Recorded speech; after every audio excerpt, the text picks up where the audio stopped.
안녕하십니까. 방금 소개받은 AWS 공공 부문의 헬스케어와 리서치를 총괄하고 있는 조민성입니다. 오늘 이렇게 많은 분들 참석해 주셔서 너무 감사드리고요. 제가 이제 오늘 설명드리고자 하는 부분들은 현재 지금 이제 공공 부문에 있어서의 어떤 디지털 혁신들이 일어나는지를 좀 간단하게 설명을 드리고요. 그리고 이제 여러 좀 고객 사례들에 대해서도 좀 간단하게 설명을 드리도록 하겠습니다. 그리고 이제 마지막으로는 이런 혁신들을 하기 위해서 이제 AWS와 어떻게 진행을 해야 될지 그런 부분에 대해서도 좀 말씀을 드리고자 합니다. 아마 지금 뭐 여러분들 공공 부문에 계신 분들도 많이 계시겠지만 지금 최근에는 뭐 키오스크라든가 모바일이라든가 여러 공공 서비스들이 이제 다양한 또 데이터들을 가지고 이제 활용을 하기 시작을 했습니다. 그렇게 되면서 그 데이터들도 상당히 많이 증가가 되고 있고요. 하지만 사실 공공에 있어서는 그 뭐 1년 또는 2년에 걸쳐서 이제 순환 근무제로 돌아가기 때문에 이런 AI 기술을 활용할 수 있는 인력에 대한 또 부족도 상당히 심각한 상황입니다. 그 이제 의료 쪽으로 얘기를 한다 보면 또 의료도 1차 기관과 3차 의료기관 간의 어떤 데이터 쉐어링이라든가 이런 부분들도 좀 많이 한계가 있는 상황이고요. 그래서 이 부분에 대해서 좀 더 좀 구체적으로 말씀을 드리도록 하겠습니다. 정부에 있어서의 좀 많은 노력들이 지금 이제 이루어지고 있는데요. 뭐 첫 번째는 그 운영 환경 혁신에 대한 부분입니다. 그래서 외부에서 들어오는 많은 인풋에 대해서 어떻게 좀 효율적으로 처리할 수 있는지, 그래서 이제 그 정부 24나 다산 120 콜센터에서는 이제 챗봇을 사용을 해 가지고 이제 대응을 하는 부분들이 이제 만들어지고 있고요. 그다음에 그 대외적으로 이제 맞춤형 서비스에 대한 이제 그런 부분들도 AI를 사용해서 좀 해 보자라는 시도들이 많이 이루어지고 있습니다. 그래서 최근에 이제 보건복지부에서 얘기하는 이제 AI 복지 알림 서비스를 사용을 해 가지고 복지 사각지대에 있는 시민들을 빠르게 이제 복지를 받을 수 있도록 맞춤형 서비스를 제공하자라는 이제 그런 움직임들도 일어나고 있습니다. 하지만 이제 이런 AI들을 어떻게 잘 사용하는지에 대한 부분들도 또 한 가지 이제 컨선이 있는데요. 이러기 위해서는 이제 어떤 거버넌스를 가지고 어떤 규제와 어떤 이제 그 보안상의 문제가 없이 사용할 수 있는지 그런 부분들도 많이 논의가 되고 있는 그런 상황입니다. 교육 쪽으로 넘어가게 되면 사실은 교육도 좀 시급한 부분이긴 합니다. 현재 이제 많은 대학들 제가 이제 뭐 만나보고 말씀을 드려보면 거의 한 92%의 교육기관들이 2028년까지 AI 관련된 솔루션들을 도입할 거다라는 얘기를 하고 있습니다. 하지만 실제 이제 그 많은 회사들 그리고 이제 많은 기업들은 실질적으로는 75% 이상은 아직 그 AI 관련된 전문가들을 그런 인재들을 이제 구하지 못하고 있는 상황입니다. 그래서 이런 좀 한계가 있는 그런 상황이고요. 의료 쪽으로 들어가게 되면 병원에서는 거의 한 50 페타 단위의 그런 데이터들이 거의 매년 생성되고 있습니다. 뭐 지금 아마 대학병원에서 오신 분들도 계시겠지만 대부분 한 2 페타바이트 이상의 데이터들이 병원에 다 저장이 되고 있습니다. 하지만 이런 많은 데이터들이 서로 상호 간의 연관관계성이라든가 이런 인사이트를 줄 수 있지 못하는 그런 상황이고, 이런 데이터들의 97% 이상은 이 데이터가 각 사일로에 갇혀 있기 때문에 연결되지 못해서 인사이트 가져갈 수 없는 그런 상황입니다. 최근에 이제 여러 뭐 그 많은 트렌드들이 있지만 저희가 이제 모던 데이터 스트래티지라는 게 이제 많은 그 기관들과 많은 회사들에서 이루어지고 있는 부분들입니다. 그래서 얻어진 데이터를 가지고 데이터베이스화하고 거기서 머신러닝을 만든 다음에 어떤 특정 어플리케이션을 만드는 과정에서 보통 끝났지만, 지금은 거기서 다시 얻어진 데이터를 데이터 소스로 활용해서 이렇게 순환할 수 있는 그런 이제 그 전략들이 많이 이루어지고 있는 상황들입니다. 그러면 이제 그 실질적으로 어떤 트렌드들이 있는지 좀 간단하게 설명을 드리도록 하겠습니다. 저희가 이제 보통 헬스케어 같은 경우에 매년 한 4월 정도에는 그 힘스라 그래서 의료 정보학회가 이제 글로벌리하게 열어지고 있습니다. 그래서 거기에서 보통 그 올해 트렌드를 얘기를 하는데, 의료뿐만 아니라 모든 공공에 적용되는 트렌드일 것 같아서 제가 이 장표를 좀 가져와 봤습니다. 그래서 크게는 이제 보안 및 운영 보건력에 대한 트렌드, 그다음에 미션 크리티컬 업무로드 워크로드에 대한 트렌드, 생성형 AI와 커넥티드 케어에 대한 얘기들인데요. 먼저 이제 보안 및 운영 보건력에 대한 부분도 좀 간단하게 설명을 드리면, 사실은 이제 이런 그 공공에서의 데이터들은 이 보안이 가장 중요한 부분이고 AWS가 제공하고 있는 서비스는 단지 한 몇 개의 국가가 아니라 전 국가적으로 많은 서비스들을 제공을 하고 있습니다. 현재 우리가 그 글로벌리하게 제공하고 있는 그 보안과 규정 준수에 대한 부분들은 저희가 한 143개 정도의 각국 그 규정에 맞는 부분들을 좀 준수를 하고 있는데요.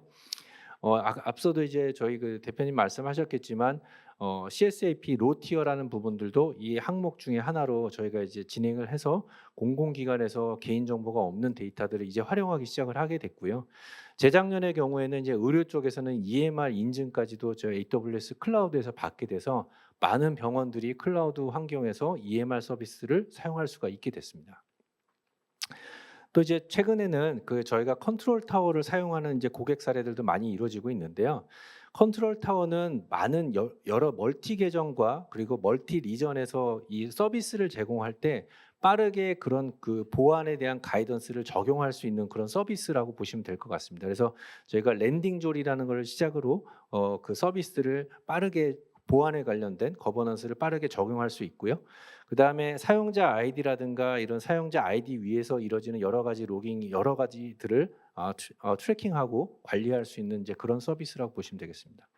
그리고 이제 그 프로비저닝된 계정 관리가 그 가능해서 어떤 특정 계정에 대해서 어떤 권한을 줘야 된다라고 하면은 그 그룹별로 맞는 계정들을 빠르게 배포해서 계정을 만들 수 있도록 지원해 주는 그런 솔루션이고요.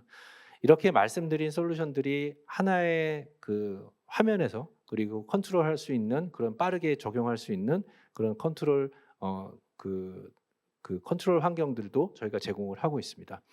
물론 이런 이제 그 여러 가지 관리들은 한 번만 이루어지는 게 아니라 지속적으로 관리가 필요하거든요. 그래서 컨트롤 타워를 사용하면서 매번 바뀌는 거버넌스 환경이라든가 여러 가지에 대한 가이드라인을 맞춰서 진행할 수 있도록 해주는 서비스를 저희가 제공을 하고 있습니다. 저희 그 고객 중에 에어스 메디칼이라는 회사가 있습니다. 이제 병원에서 발생한 MRI 영상을 이미지 퀄리티를 개선해서 다시 이제 병원에서 빠르게 보고 그다음에 향상된 이미지로 그 판독을 할 수 있게 해주는 솔루션인데요. 과거 이제 이 에어스 메디칼은 한 국가에서 시작을 했지만 한국에서만 시작을 했지만 지금은 25개국 그리고 이제 800개 이상의 기관에다가 서비스를 공급을 하고 있습니다. 그래서 과거에는 이제 이런 계정이나 여러 가지를 관리를 그냥 일일이 다 했지만 지금은 그거를 하지 못하면 안 되는 그런 상황이어서 AWS 컨트롤 타워를 사용을 해가지고 빠르게 적용하고 빠르게 쉽게 관리할 수 있는 그런 환경을 구성을 해놓고 있습니다. 그다음에 이제 미션 크리티컬 워크로드인데요. 뭐 아까 말씀드렸다시피 국방이나 의료 이제 이런 중요한 데이터들을 다루기 위해서는 미션 크리티컬한 워크로드를 어떻게 잘 유지하느냐가 이제 굉장히 중요한 부분입니다. 저희가 그 브라질에 있는 상파울로 같은 경우에는 그 원격 중환자실에 회진을 할 때 AWS의 그 저희 차임이라는 솔루션을 사용을 해서 원격 화상 회의를 이제 환자와 같이 진행하고 의료진과 진행을 하는 그런 솔루션들을 보급을 하게 됐습니다. 그래서 이런 솔루션이 보급된 이후에 병동 사망률이 42%에서 20%로 감소했다라는 이제 그런 결과까지도 저희가 얻게 되었는데요. 병원 안에서의 사실은 미션 크리티컬한 워크로드는 크게는 두 가지가 있다고 보고 있습니다. 그래서 환자의 전자 차트인 그 EMR과 그다음에 환자의 의료 영상을 관리하는 팩스 이 두 가지를 관리를 해야 되는데요. 저희 그 고객사 중에 이지케어텍이라고 해서 그 EMR 서비스를 이제 병원 쪽에 제공해 주는 회사가 있습니다. 그래서 그 이지케어텍은 사실 처음에는 여러 가지 이제 서버 환경에서 EMR 서비스를 구축을 했다가 최근에는 저희 그 클라우드 환경에서 EMR 서비스를 구축을 하게 되면서 설치에 들어가는 시간들이나 관리에 대한 들어가는 공수들을 좀 많이 줄여서 효율적으로 관리를 하게 됐던 그런 사례가 있습니다. 그 다음은 요즘 생성형 AI입니다. 아마 적용이 안 되는 분야가 없을 정도로 많이 얘기가 되고 있을 텐데요. AWS에서 제공하고 있는 생성형 AI는 그 지금 보시는 바와 같이 인프라 관련된 생성형 AI 이제 그 서비스를 제공을 하고 있고요. AWS 트레이니엄이나 인퍼런시아 같은 경우에는 AWS가 제공하고 있는 생성형 AI 칩입니다. 그래서 어떤 훈련이라든가 어떤 추론을 할 때 사용할 수 있도록 저희가 이제 직접 만든 그런 칩이고요. 아마 1층에 부스에 보시면은 그 칩에 실질적으로 지금 전시되어 있어서 한번 보시면 좋을 것 같습니다. 그래서 50%에서 70%까지 기존의 칩보다 효율성을 더 높이고 사용할 수 있도록 저희가 개발한 칩입니다. 그리고 이제 베드락의 경우에는 저희가 이제 파운데이션 모델들을 많이 사용을 하게 되실 텐데요. 파운데이션 모델은 특히 이제 하나의 모달리티가 아니라 지금은 멀티 모달리티 여러 다양한 데이터들을 다루시게 될 텐데, 그렇게 되면 하나의 파운데이션 모델이 아니라 여러 개의 파운데이션 모델을 사용할 수밖에 없는 환경이 됩니다. 그런 거를 활용할 수 있게 저희가 아마존 베드락이라는 플랫폼을 제공을 하고, 거기에서 여러 개의 멀티 플랫폼을 제공을 할 수 있는 그런 이제 서비스라고 보시면 되겠습니다. 하나는 이제 그 아마존 큐 비즈니스나 아마존 큐 디벨로퍼는 저희 에이전티 서비스인데요. 아마존 큐 비즈니스 같은 경우에는 쿼리에 능숙하지 않으신 분이라고 해도 자연어로 질문을 하게 되면 그 데이터를 쿼리해서 결과값을 반환해 주는 그런 서비스라고 보시면 될 것 같고요. 큐 디벨로퍼 같은 경우는 개발자들이 많이 사용을 하고 계시는데, 내가 자연어로 문의를 해서 개발 코드를 받을 수 있는 그런 서비스라고 보시면 되겠습니다. 앞서 말씀드린 바의 그 베드락 서비스는 이제 저희가 그 완전 관리형 서비스로 제공이 되고 있는데, 그 위에 제공되고 있는 파운데이션 모델들은 이제 계속 늘어나고 있어요. 그래서 최근에 뭐 그 국내에서도 많이 이제 회자가 됐던 그 딥시크라는 그런 파운데이션 모델도 AWS 베드락 환경 위에서 안전하게 쓰실 수 있도록 그런 서비스들을 계속 제공을 하고 있습니다. 아마 오늘 저희 그 키노트 뒤에 이제 직접 고객들이 사례 발표하는 세션들이 있을 텐데요. 여러 생성형 AI들을 만들어 가지고 소개하는 이제 그런 세션들이 될 겁니다. 그래서 그 중해제약에서 헬스오믹스를 사용했던 사례라든가, 삼성서울병원에서 그 응급 환자들의 수요를 어떻게 디시전할 수 있는지 빠른 의사결정을 내릴 수 있는 생성형 AI 사례, 그리고 한국제약바이오협회에서 그 우리가 얘기하는 페더레이트 러닝에 대한 사례들도 얘기를 해주실 거고요. 그다음 문화체육관광부에서는 외신 기사들을 빠르게 수집해 가지고 맞춤형 그 리포트를 해줄 수 있는 그런 사례들도 오늘 들어보실 수가 있을 겁니다. 마지막으로는 이제 커넥티드 케어입니다. 사실은 이제 커넥티드 케어가 데이터 사용자와 데이터 수요자들을 연결해 주는 거를 얘기를 하시면 되는데, 이제 병원에 맞춰서 일단은 얘기를 좀 드리자고 하면, 과거에는 병원에서는 사실 치료의 목적으로 한 방향으로 데이터가 흘렀다라고 하면, 지금은 이제 환자한테 어떤 처방을 내리고 그 환자의 처방에 맞춰서 어떤 데이터가 다시 입력되는지에 대한 그 니즈들이 많아지고, 그런 솔루션들도 많이 지금 제공이 되고 있는 상황입니다. 그래서 이런 데이터들이 한 방향으로 흘렀지만 지금은 다시 순환하는 그런 구조가 이루어지는 게 병원에서도 지금 얘기가 많이 되고 있습니다. 그 저희가 제공하고 있는 솔루션 중에는 헬스케어 관련된 솔루션들이 있는데요. 헬스오믹스 같은 경우는 유전체와 의료 EMR 데이터들을 같이 확인해서 어떤 특정 질환에 대해서 유전체 변이가 없는지를 빠르게 볼 수 있는 그런 서비스라고 보시면 될 것 같고요.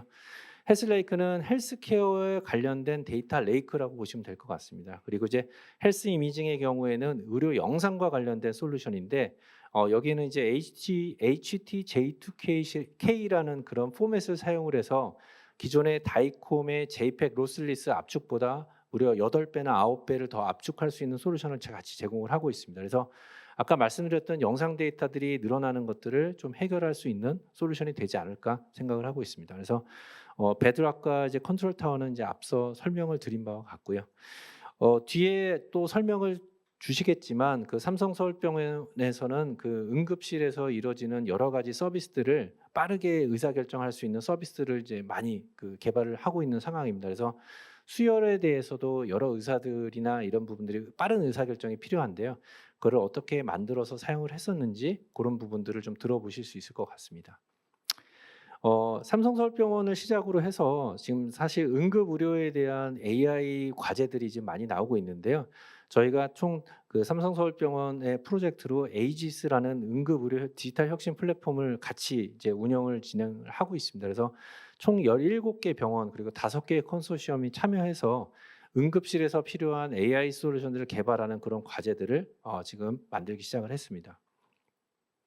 자, 그러면은 이런 서비스들을 나도 하고 싶은데 어떻게 좀 진행을 하면 좋을지에 대한 이제 궁금증이 있을 텐데요. 사실은 지금 제가 말씀드렸던 이런 AI 솔루션들은 빙산의 일각에 불과합니다. 가장 중요한 부분은 데이터를 어떻게 잘 수집하고 관리하고 연결하느냐에 대한 부분이고요. 이렇게 그 데이터들을 잘 수집하고 관리하기 위해서는 저희가 AWS 파트너를 통해서 이런 서비스를 같이 제공을 하고 있습니다. 그래서 AWS 파트너들은 그 특정 인더스트리에 경험이 많은 파트너사들이 굉장히 많은데 그런 파트너사들을 통해서 원하시는 솔루션들을 만들 수가 있고요. 또는 마켓플레이스에 이미 올라가 있는 서비스를 내가 가져와서 사용하실 수도 있습니다. 반대로 내가 만든 서비스들을 마켓플레이스에 올려가지고 판매도 가능합니다. 물론 국내뿐만 아니라 해외로도 가능하고요. 올해 4월 1일부터는 국내 사업자들도 마켓플레이스에 올려서 판매를 할 수 있는 게 승인이 났습니다. 그리고 이제 AWS 데이터 익스체인지 같은 경우에는 어떤 어플리케이션이 아니라 내가 가지고 있는 데이터들을 가명화를 해서 외국에 판매하거나 또 만들어진 데이터들을 내가 사용할 수 있는 그런 부분이 되겠습니다. 그래서 오늘 제가 여기까지 말씀을 드렸고요. 지금 국내 사례뿐만 아니라 해외에서는 또 어떤 일들이 이루어지고 있는지, 그리고 글로벌리하게 또 어떤 트렌드가 있는지는 그 저희 그 인터내셔널 공공 부문의 기술 총괄이신 앨런 할라크미를 모셔서 더 얘기를 들어보도록 하겠습니다. 감사합니다. Good morning. So I wanted to share with you two trends that I am seeing in public sector from where I sit in our organization, looking after our international public sector and nonprofit technology teams. The two big trends, one of them you may have heard of is generative AI, and I'll say a little bit about that. And I'll describe the use cases that we're seeing in different areas of the business. I'll also talk about digital public infrastructure. I'll explain what that is. I think this is another major shift in public sector, and both generative AI and digital public infrastructure will be with us for the foreseeable future. They are fundamental changes in the way that we deliver capabilities to our constituents, the way that we interact together in a civil society, and also the way that we think about reimagining what it is to be connected. So generative AI is transformative. It is going to allow us to reimagine everything about the way that we interact together, the way that constituents interact, the experience of students, those that need healthcare. It will allow us to do things that we haven't done previously, not just from a productivity perspective, but also from the perspective of delivering new capabilities. It is arguably the most impactful technological change since the creation of the internet. So we'll start with Gen AI, and I want to talk about 4 areas that I've selected. There are many more across government, education, healthcare, and I'll give you an accessibility example as well.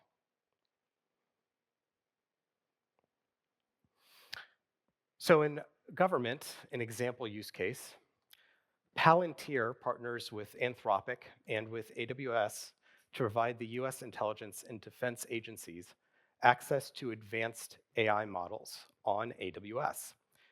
Palantir's AI platform enables enhanced analytical capabilities and operational efficiencies. It allows the processing of vast amounts of complex data rapidly.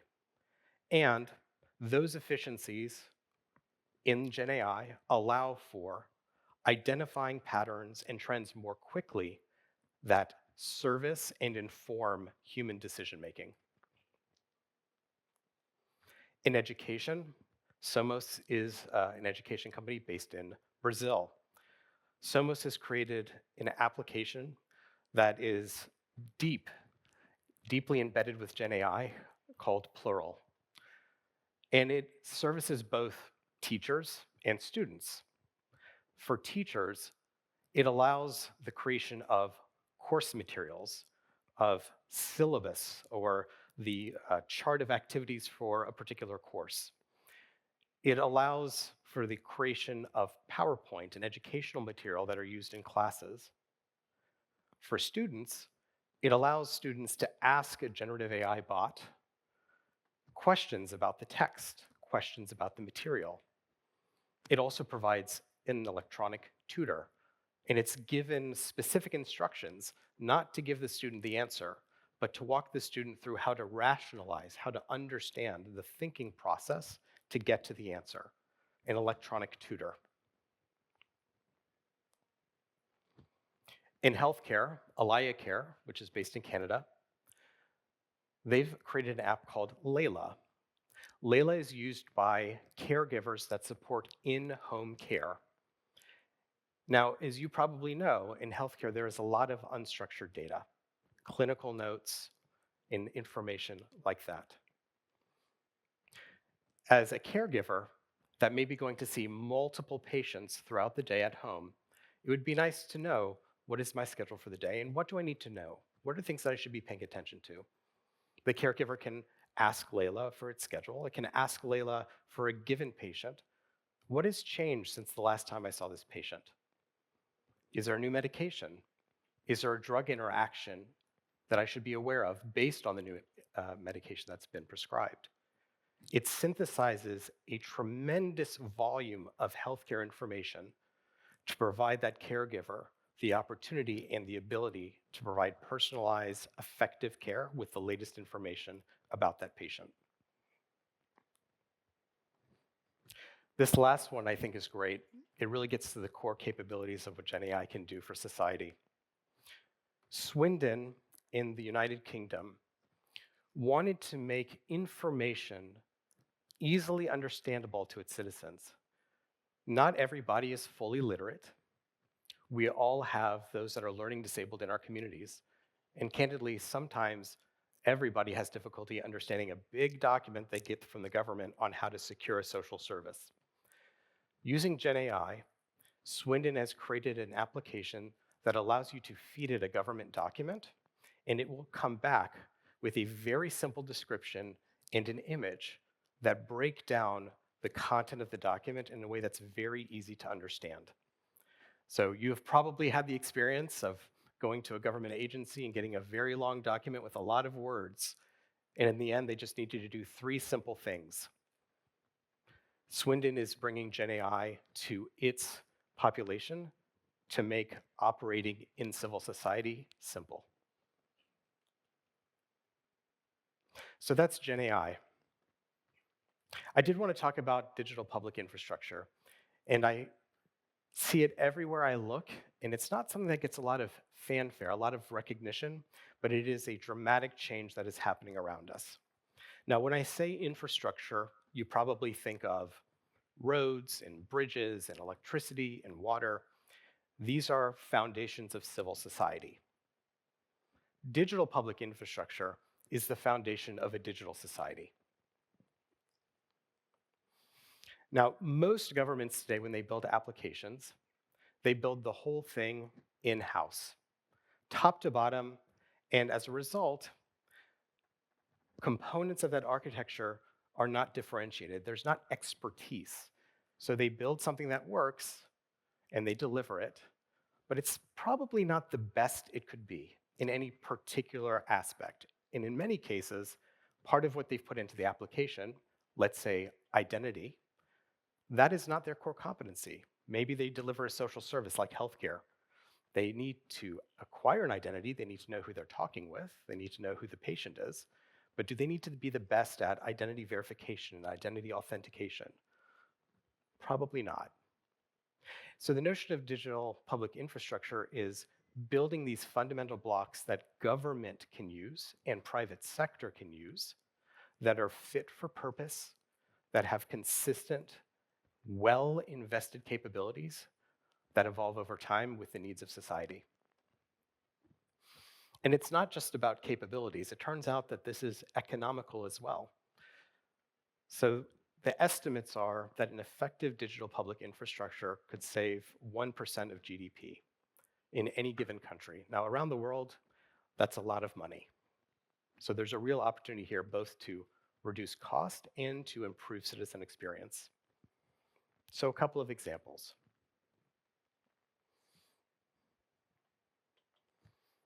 In identity, SingPass in Singapore is a citizen-centric digital identity system. It's part of Singapore's National Digital Identity Program.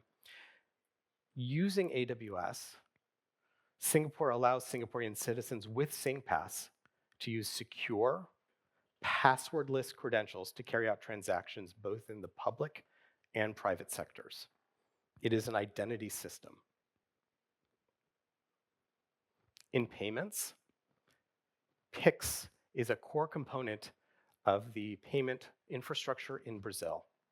It is an instant payment system launched by the central bank in 2020, and it has revolutionized the financial industry in the country by providing free, instant, and accessible digital payment infrastructure. It has changed access to the financial system. With 174 million registered users, 5.5 billion transactions monthly, it has completely changed the way that finance occurs in Brazil. Now, we partnered with Itaú Unibanco, which is the largest bank in Brazil, to work with the central bank to deliver this capability. So using AWS infrastructure, Itaú itself processes about 15 million Pix transactions daily, peaking at about 2,000 transactions per second. The next example is one that is close to my heart because I was very much working with the team in India on this. It's called DigiLocker. DigiLocker at the high level is a digital wallet for your government documents. And it is a cornerstone of India's Digital India program. And it holds all types of government documents from information about your driving record, your driver's license, to your educational certifications. Governments are able to publish documents into DigiLocker that the citizens can access, and it has the same legal weight as the physical document. Now, India's taken it a step further. So it turns out in a digital society, you need to have an identity that everybody can agree on. You need to have a way to transact financially. You also need a way to exchange data. So DigiLocker has all of this great information from government entities that have been published into it. But how does that information get exchanged? You have probably had the experience of going to one government entity to get a document with some information that you then have to take to another government entity so that they can deliver a service for you. DigiLocker has built a consent-mediated data exchange platform on top of DigiLocker that gives citizens the control of data movement in government. A citizen can, through DigiLocker, give one agency permission to share their data with another agency on your behalf. There's no more walking paper around. There's digital engagement between the two agencies. The last example I want to provide is national LLMs. They are being seen all around the world for a variety of reasons. It allows for economic development, skills development. It's an investment in capabilities that obviously will be valuable far into the future as we see the rise of generative AI. A national program launched by Singapore's National Research Foundation to enhance the country's AI capability was developed by AA Singapore. It's called Sea Lion. It's the region's first family of large language models specifically trained for Southeast Asian languages. It understands the culture, it understands the languages, and it is purpose-built for that region. It's built on AWS using our scalable infrastructure. The model focuses on a series of languages or a variety of languages, and it comes in two sizes. There's a 3 billion parameter version and a 7 billion parameter version, which makes it form factor, functionally fit. Can't wait to hear how the translation for that one comes out. And using our GPU infrastructure, it's been trained using SageMaker and has been available on SageMaker Jumpstart since February of 2024. And again, it enables business and government to better interact with their community, to provide capabilities, and to support economic development in the region. So we've talked about 4 pillars. There are others as well. But for a digital society, you need to have identity, payment, you need to be able to move data, you need to have investments in local economy and in growth. So now you can imagine taking these building blocks and putting them together to deliver new capabilities for your constituents and to engage the private sector leveraging these same capabilities. So it's not just about central government, it's also about a connected society. So some takeaways from the session. On the generative AI front, data is so important. It was mentioned earlier in the healthcare section as well. Having a modern data architecture, having a strong data foundation is critical to effectively using generative AI. Model choice is important. We just talked about Sea Lion. There will not be one model to rule them all. Model choice is critical, and that model needs to be delivered with enterprise-grade security. You want scale, performance, and resiliency. And in the end, it turns out cost structure matters. Are you able to use capabilities like Amazon's investment in Silicon with Trainium2 that reduce the cost to execute inference, to do model training? How are you thinking about the cost of Gen AI? On the digital public infrastructure side, it is the foundation of a broad transformation. It is happening all around the world. Not a lot of fanfare, but it's a super important transformation for the digital future. We're seeing a lot of partnerships, an API-driven digital economy between the public sector and the private sector, and it drives agility, the ability to move quickly for citizens and to provide new capabilities. The potential for impact in society is massive with digital public infrastructure, and it's exciting to see all the investments. I want to thank you for your time and for attending the session. And I would just ask for your feedback on what you got from the session and how it was. We'd love to hear from you. So thank you and enjoy the rest of the event.